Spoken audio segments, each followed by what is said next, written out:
Assalamualaikum warahmatullahi wabarakatuh. Kami dari kelompok 2 akan mempresentasikan materi kami tentang kesetimbangan benda tegar sistem gerak pada manusia. Yang akan dibahas oleh saya Arfi Masyuri, rekan saya Vina Dwi Fitri dan Mukti Sawati. Yang pertama, kesetimbangan benda tegar. Kesetimbangan merupakan keadaan sistem atau benda tidak ada gaya atau tidak ada torsi yang bekerja atau resultannya bernilai 0. Benda tegar didefinisikan sebagai benda yang tidak mengalami perubahan bila diberi gaya luar dan torsi. Syarat kesetimbangan untuk benda yang dianggap sebagai partikel adalah resultan gaya atau torsi yang bekerja pada benda tersebut sama dengan 0, dan benda dalam keadaan diam. Pada benda setimbang berlaku sigma fx dan sigma y sama dengan 0, serta sigma torsi sama dengan 0. Bentuk kesetimbangan yang dipelajari pada keseimbangan benda tegar merupakan bentuk keseimbangan statis, yakni bentuk tidak melakukan gerak rotasi maupun gerak translasi atau benda dalam keseimbangan rotasi dan keseimbangan translasi. Benda dikatakan stabil apabila setelah gangguan kecil dihilangkan benda akan kembali ke kedudukan semula. Sedangkan dalam keadaan labil, apabila setelah gangguan kecil dihilangkan, benda tidak kembali pada kedudukan semula. Untuk benda dalam keadaan netral, di mana gangguan kecil tidak mempengaruhi keseimbangan benda. Keseimbangan statis dalam sistem partikel. Pada sistem partikel, benda dianggap sebagai satu titik materi. Semua gaya yang bekerja pada benda dianggap bekerja pada titik materi tersebut, sehingga gaya yang bekerja pada partikel hanya menyebabkan gerak translasi. Berikut contoh aplikasi keseimbangan statis benda tegar dalam kehidupan sehari-hari adalah pemain akrobat yang berjalan di atas tali. Selanjutnya akan dijelaskan oleh rekan saya. Pembahasan torsi. Torsi adalah momen yang bekerja terhadap sumbu longitudinal balok atau elemen struktur. Torsi dapat terjadi karena adanya beban eksentrik yang bekerja pada balok tersebut. Selain itu, pada umumnya, torsi banyak dijumpai pada balok lekung atau elemen struktur portal pada ruang. Dalam ilmu fisika, torsi dirumuskan dengan T sama dengan Fxr, di mana T torsi, F gaya, R jarak, yang artinya gaya dikali dengan jarak yang ditunjukkan dalam satuan kilogram per meter, kilogram per sentimeter, atau newton per meter. Selanjutnya ada arah torsi. Ada dua cara yang bisa kita lakukan sebagai acuan untuk menentukan arah dari torsi atau momen gaya. Yang pertama yaitu dengan menggunakan kaidah tangan kanan dan putaran skrup. Dengan menggunakan aturan tangan kanan, kita bisa menentukan arah dari torsi tersebut. Misalnya, kita bisa membuat rotasi dari benda atau objek searah dengan putaran jarum jam. Maka ibu jari yang akan mengarah menjauhi dari pembaca, maka tanda torsinya negatif. Sedangkan jika arah putarannya berlawanan jarum jam, maka ibu jari mengarah ke arah positif. Selain dengan menggunakan kaidah aturan tangan kanan, kita juga bisa menentukan dengan menggunakan skrup, di mana skrup ini mengarahkan menjauhi pembaca atau menunjukkan ke dalam, maka torsinya akan bertanda negatif. Sedangkan jika putaran skrup menyebabkan skrup mengarah pembaca atau keluar dari torsinya, akan bertanda positif. Sekarang kita akan menentukan arah torsi pada arah yang putarannya searah dengan jarum jam. Hal ini dapat dicontohkan pada saat memasang skrup di tembok atau di dinding. Jika ingin memasukkan skrup ke tembok atau dinding, maka putaran skrup harus searah dengan jarum jam.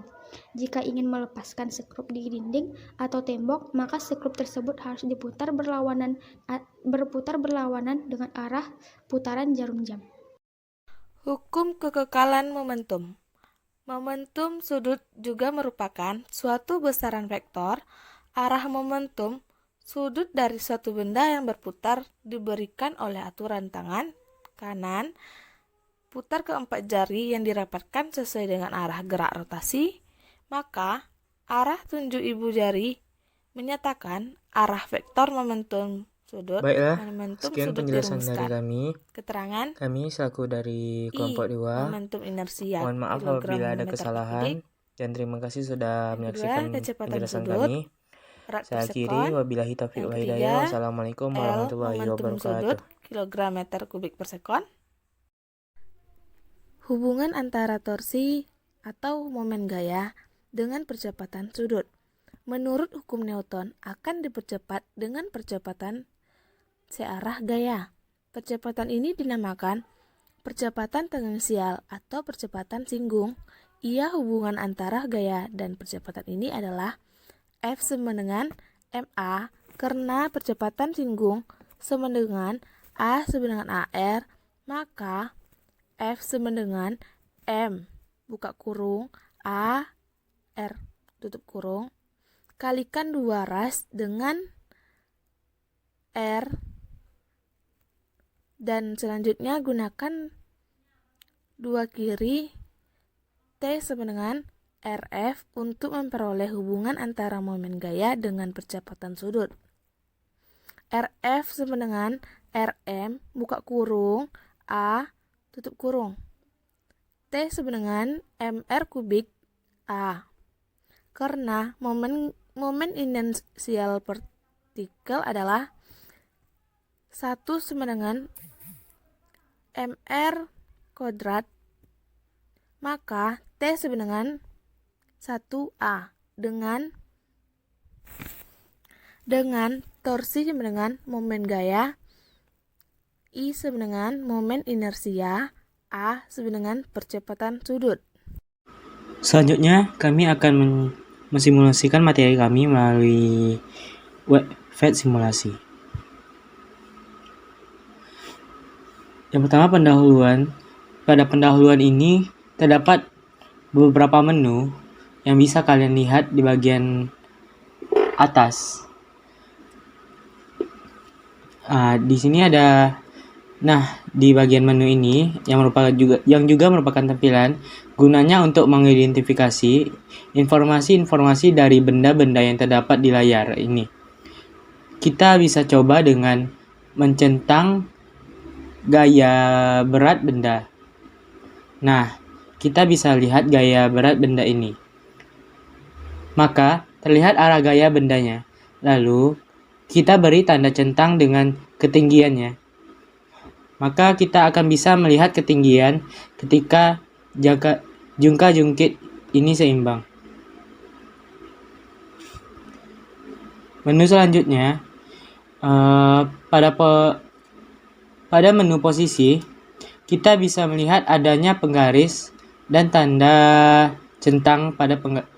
Maka, diperlihatkan penggaris skala meter dan tanda diperlihatkan pada layar seperti ini.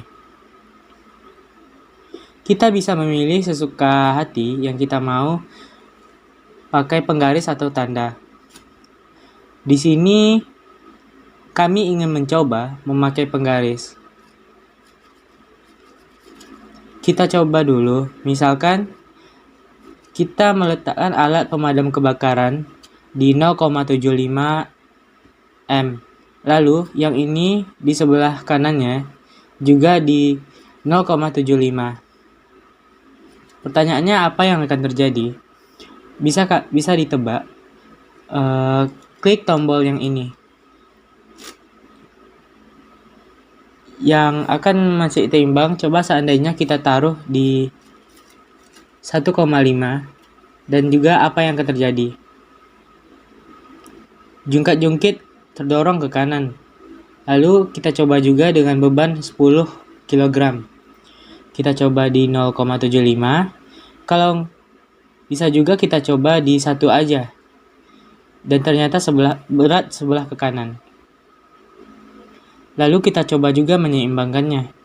Seperti yang telah kami jelaskan tadi, dengan cara cepat, ketika dia berada di 1 kali 1 1 kali 10 yang berarti 10, berarti untuk mencapai 10, maka 5 harus dikali dengan 2.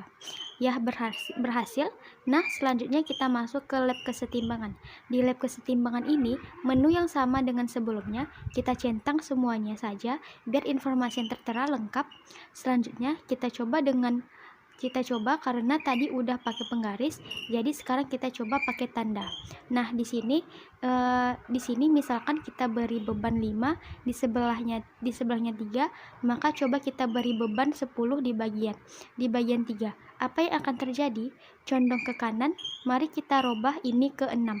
Apa yang akan terjadi? Ya, kesetimbangan ini.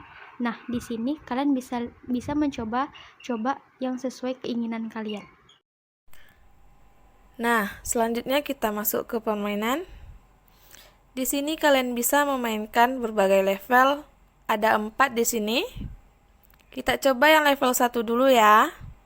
Permainannya seimbangkan aku ini 15 kg. Maka setimbangkan ditaruh di sini. Bukan. Lalu kita taruh di sini juga ya. Enggak juga. Lalu kita coba di sini. Ya, betul. Kita lanjut soal yang kedua. Ini kita akan mencoba menebak apa yang akan terjadi. Udah tahu yang mana? Coba yang ini, apa benar? Coba kita lihat ya. Betul. Lanjut seimbangkan. Nah, ini berada di titik. Ini anggap saja ini di setengah. Berarti setengah kali 10. Berarti ini taruh di 10, di sebelah sini. Kita beri tanda saja biar nggak bingung. Ya, bisa seimbang. Lanjut.